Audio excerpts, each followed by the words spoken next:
Assalamualaikum warahmatullahi wabarakatuh. Sebelumnya perkenalkan, nama saya Dela Aprilia Lestari, mahasiswa psikologi angkatan 2020 dari kelas A.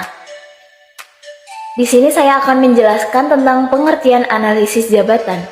Analisis jabatan adalah proses, metode, dan teknik untuk mendapatkan data jabatan yang diolah menjadi informasi jabatan guna penyusunan kebijakan program pembinaan atau penataan kelembagaan, kepegawaian, ketatalaksanaan, dan perencanaan kebutuhan pendidikan dan pelatihan serta umpan balik bagi organisasi dan ketatalaksanaan. Analisis jabatan dibagi menjadi dua bagian, yaitu analisis jabatan lingkup makro dan analisis jabatan lingkup mikro. Analisis jabatan lingkup makro adalah analisis jabatan yang dilakukan dalam beberapa unit kerja, sedangkan analisis jabatan lingkup mikro adalah analisis jabatan dengan lingkup tunggal, khusus dilakukan dan dipergunakan untuk unit kerja tertentu. Halo, perkenalkan saya Agatha Febriola. Di sini saya akan melanjutkan presentasi dari teman saya.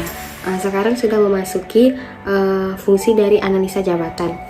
Analisa jabatan itu sendiri mempunyai beberapa fungsi, yaitu yang pertama ada pengadaan tenaga kerja, yang kedua ada pelatihan, yang ketiga evaluasi kinerja, yang keempat ada penilaian prestasi, yang kelima ada promosi dan transfer pegawai. Nah, untuk yang pertama itu pengadaan tenaga kerja, yaitu spesifikasi jabatan adalah standar personalia yang dipergunakan sebagai pembandingan para calon tenaga kerja. Isi spesifikasi jabatan akan memberikan dasar pembentukan produksi seleksi. Nah, masuk yang kedua yaitu pelatihan. Isi uraian tugas serta pekerjaan bisa dipergunakan sebagai dasar untuk mengambil keputusan, khususnya dalam hal program pelatihan dan pengembangan sumber daya manusia. Terus yang ketiga ada evaluasi kinerja. Persyaratan uraian jabatan bisa dinilai sebagai dasar untuk menentukan nilai pegawai dalam memberikan kompensasi yang layak. Nah, terus yang keempat penilaian prestasi, yaitu untuk menentukan apakah pekerjaan bisa diselesaikan dengan baik, maka deskripsi jabatan akan sangat amat membantu untuk memilih sasaran pekerjaan. Nah, lalu yang terakhir itu ada promosi dan transfer pegawai, yaitu untuk informasi serta data pegawai akan membantu proses pengambilan keputusan sebagai dasar program promosi dan transfer pegawai. Nah, itu sekian dari saya. Selanjutnya, presentasi ini akan dilanjutkan oleh rekan saya. Terima kasih. Salam sejahtera bagi kita semua. Perkenalkan, nama saya Agustina Padani dengan NIM 20111013 dari kelas A. Dalam kesempatan kali ini, saya akan menjelaskan materi tentang elemen dalam analisa jabatan. Nah, apa aja sih elemen yang terdapat dalam analisa jabatan itu? Ayo, ada yang tahu nggak? Nah, jadi adapun elemen dalam analisa jabatan yaitu ada dua, teman-teman. Yang pertama job description atau uraian jabatan, dan yang kedua yaitu job specification atau spesifikasi jabatan. Nah, menurut teman-teman apa sih yang dimaksud dengan uraian jabatan, kemudian spesifikasi jabatan? Ada yang tahu nggak?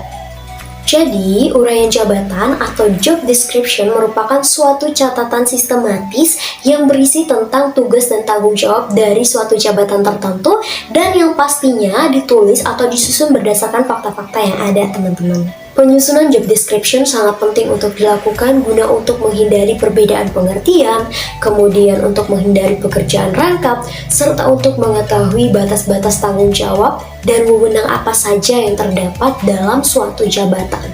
Adapun hal-hal yang perlu dicantumkan dalam penyusunan job description yaitu identifikasi jabatan, kemudian abstraksi jabatan, kemudian tugas-tugas apa saja sih yang harus dilaksanakan dalam jabatan tertentu, kemudian pengawasan seperti apa yang harus dilakukan dan yang akan diterima oleh karyawan, kemudian bagaimana sih hubungan dengan jabatan yang lain, kemudian kita juga harus menyusun peralatan apa saja yang akan digunakan dalam suatu jabatan tertentu. Kemudian kita juga harus mengetahui bagaimana kondisi kerja yang ada pada suatu jabatan tertentu. Apakah itu kondisinya panas, dingin, atau yang lain. Kita harus mempertimbangkan hal itu ya teman-teman. Dan tidak lupa juga kita harus berani membuka diri untuk menerima pendapat dari orang-orang yang ada di sekitar, baik itu dari karyawan, atasan, dan lain sebagainya. Nah, adapun elemen yang selanjutnya yaitu job specification. Jadi, job specification merupakan persyaratan minimal yang harus dimiliki oleh seseorang yang ingin menduduki jabatan tertentu agar dia dapat melaksanakan tugas dan tanggung jawabnya dengan baik. Job specification ini sebenarnya bisa disusun secara bersama dengan job description, akan tetapi dapat juga disusun secara terpisah. Adapun beberapa hal yang umumnya dicantumkan dalam job specification yaitu persyaratan pendidikan, pelatihan, pengalaman kerja, kemudian persyaratan pengetahuan dan keterampilan, persyaratan fisik dan mental, serta persyaratan umur dan jenis kelamin. Nah, jadi kurang lebih seperti itulah penjelasan terkait elemen dalam analisa jabatan. Untuk penjelasan berikutnya akan dijelaskan oleh rekan saya. Sekian dan terima kasih. Dalam analisis jabatan ada 3 faktor yang mempengaruhi perubahan dalam jabatan. Yang pertama, time determined change, perubahan jabatan yang terjadi karena faktor waktu. Jabatan bisa berubah entah karena periode kerja dari pemegang jabatan tersebut telah selesai, atau secara konteks waktu, jabatan terkait sudah nggak relevan lagi di zaman sekarang.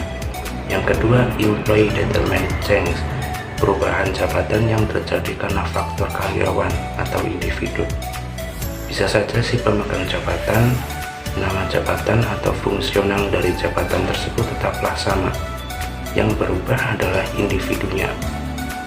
Berubah dalam artian bisa karena pola pikirnya, skill yang bertambah, atau pengalaman yang lebih banyak, sehingga mempengaruhi cara dia menjalankan pekerjaan atau jabatan tersebut. Yang ketiga, situational determined change, perubahan jabatan yang terjadi karena faktor situasi. Ini jenis perubahan yang sulit diprediksi. Bisa saja seorang manajer sewaktu-waktu berubah jabatannya menjadi karyawan panik biasa saat didesak situasi buruk seperti kantor yang kebakaran. Selanjutnya ada langkah atau tahapan dalam pelaksanaan analisis jabatan. Analisa jabatan sendiri pada dasarnya adalah suatu proses pengumpulan, penelitian, penguraian data jabatan yang tahapannya ada 3. Tahapan yang pertama itu ada tahap persiapan dan perencanaan, di mana pada tahap ini beberapa kegiatan yang dilakukan adalah yang pertama, penegasan kembali struktur organisasi yang akan menjadi pegangan bagi proses selanjutnya termasuk nama-nama jabatan dan tempatnya. Yang kedua ada inventarisasi jabatan yang ada di setiap unit kerja dan disusun berdasarkan hierarki dan diberi kode identifikasi. Yang ketiga itu menetapkan metode pengumpulan data yang akan digunakan dan menyiapkan alat yang diperlukan seperti formulir dan lain sebagainya. Yang keempat, membentuk tim pelaksana analisis dan menjelaskan tentang metode yang akan digunakan nantinya. Yang kelima itu memberikan penjelasan oleh pimpinan perusahaan kepada setiap pimpinan unit kerja dan juga karyawan tentang maksud dan tujuan analisis jabatan yang akan dilaksanakan. Hal ini dilakukan untuk mencegah terjadinya salah pengertian dan timbulnya persepsi serta harapan yang keliru. Untuk langkah yang kedua yaitu tahap pengumpulan data jabatan yang dapat dilakukan melalui beberapa cara. Pertama, ada metode observasi dan wawancara. Dalam metode observasi sendiri, berarti pelaksana analisis jabatan mengamati secara langsung di tempat bagaimana tugas atau pekerjaan dilaksanakan dan mencatatnya untuk diolah menjadi informasi. Nah, dalam metode wawancara ini, petugas analisis mewawancarai secara langsung pemegang jabatan dengan mengajukan beberapa pertanyaan yang sudah disiapkan sebelumnya dan mencatat jawabannya untuk diolah menjadi informasi. Yang kedua, ada metode kuesioner. Dalam pengumpulan data kuesioner ini dilakukan melalui penyebaran daftar pertanyaan kepada semua karyawan untuk diisi.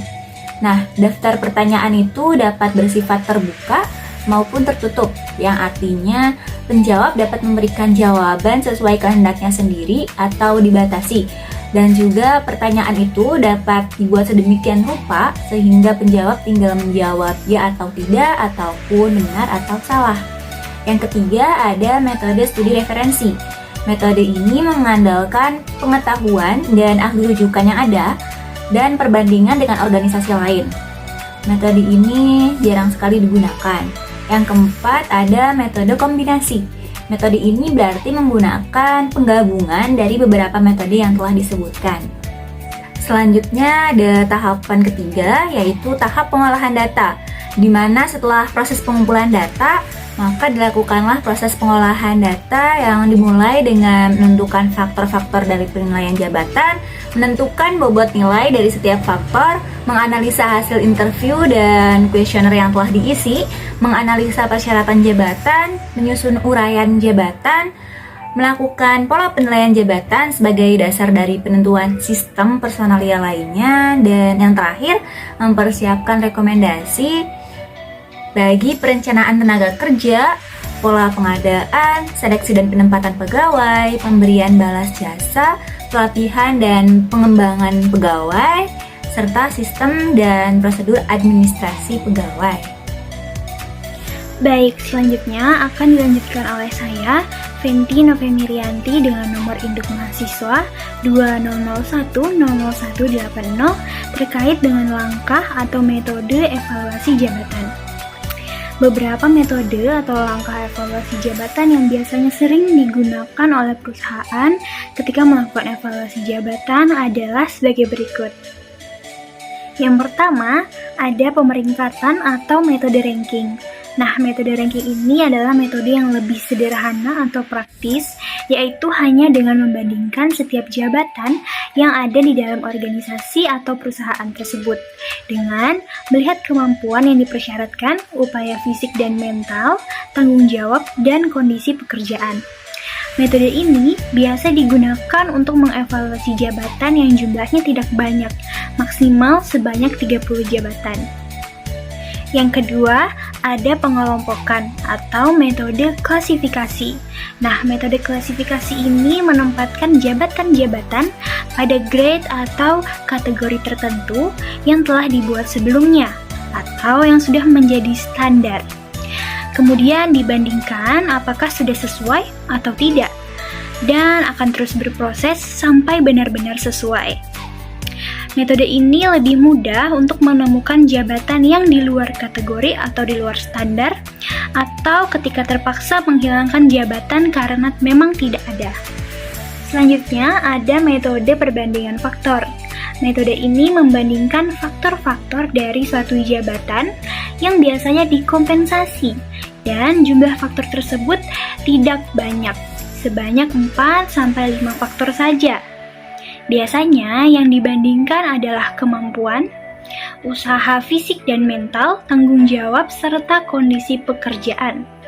Dalam metode ini, kita harus memiliki data apa saja yang dapat dikompensasi, serta harus memiliki rentang antara batas terendah dan batas tertinggi. Semakin tinggi nilai kompensasinya, maka semakin tinggi nilai dari jabatan tersebut. Baik, yang terakhir di sini ada penentuan poin atau metode poin.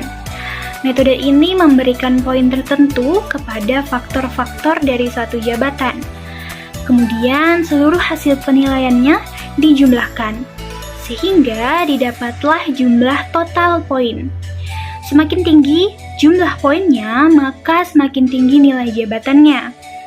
Lalu melakukan evaluasi personil atau penilaian untuk menempatkan setiap personil yang sesuai antara kemampuan personil dengan syarat jabatan. Mengapa?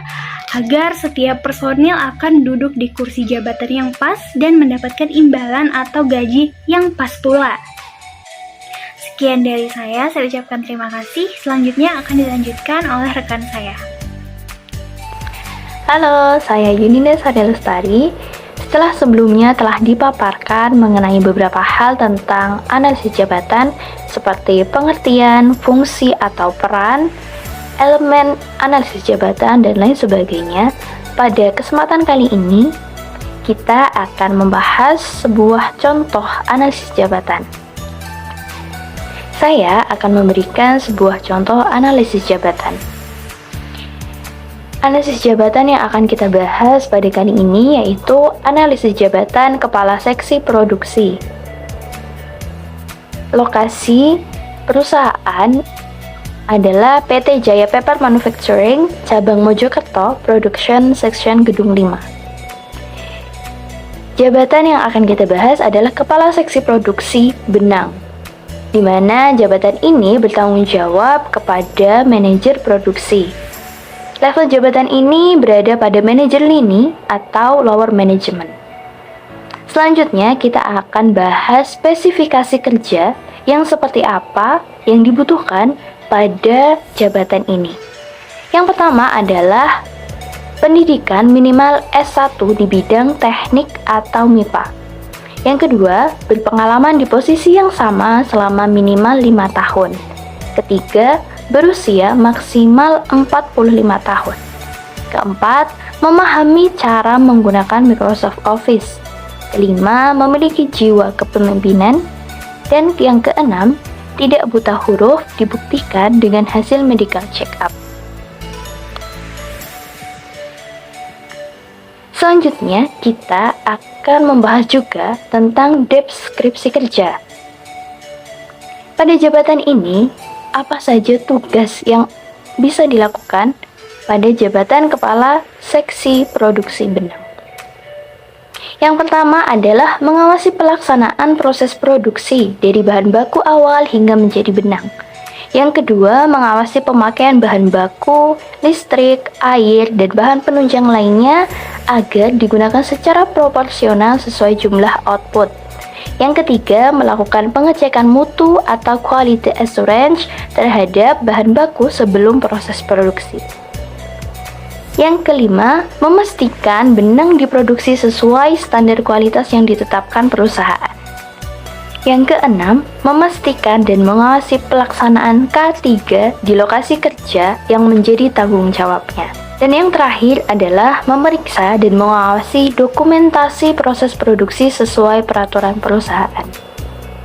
Berikut adalah sebuah contoh dari analisis jabatan yang berisi spesifikasi kerja, deskripsi kerja, kemudian tempat, bagian, kemudian bertanggung jawab kepada siapa, berada pada level manajemen yang mana, seperti itu. Baik, mungkin itu saja yang dapat saya sampaikan. Terima kasih.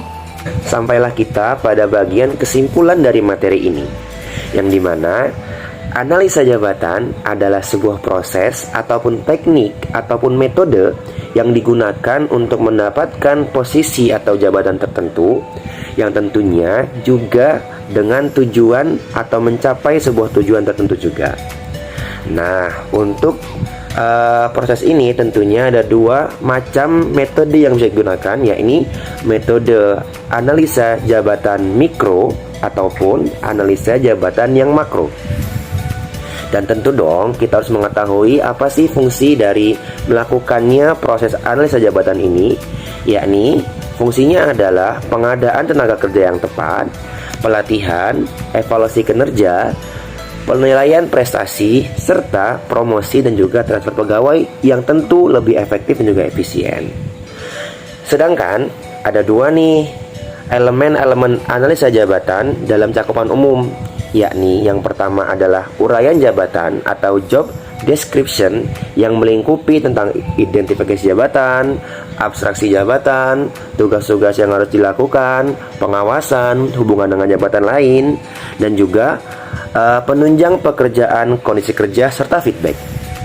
Yang kedua adalah spesifikasi jabatan atau job specification atau persyaratan jabatan atau yang lebih dikenal dengan job recruitment. Itu meliputi persyaratan pendidikan, latihan, pengalaman kerja, persyaratan pengetahuan keterampilan, fisik mental, dan juga umum, dan juga serta jenis kelamin tertentu. Jabatan tentunya suatu hal yang tidak bersifat dinamis, namun sebaliknya jabatan adalah sebuah kejadian yang dimana dia akan berubah-ubah sesuai dengan keadaan tertentu dan waktu tertentu, atau kita sebutlah dengan keadaan statis. Dan juga apa sih faktor-faktor yang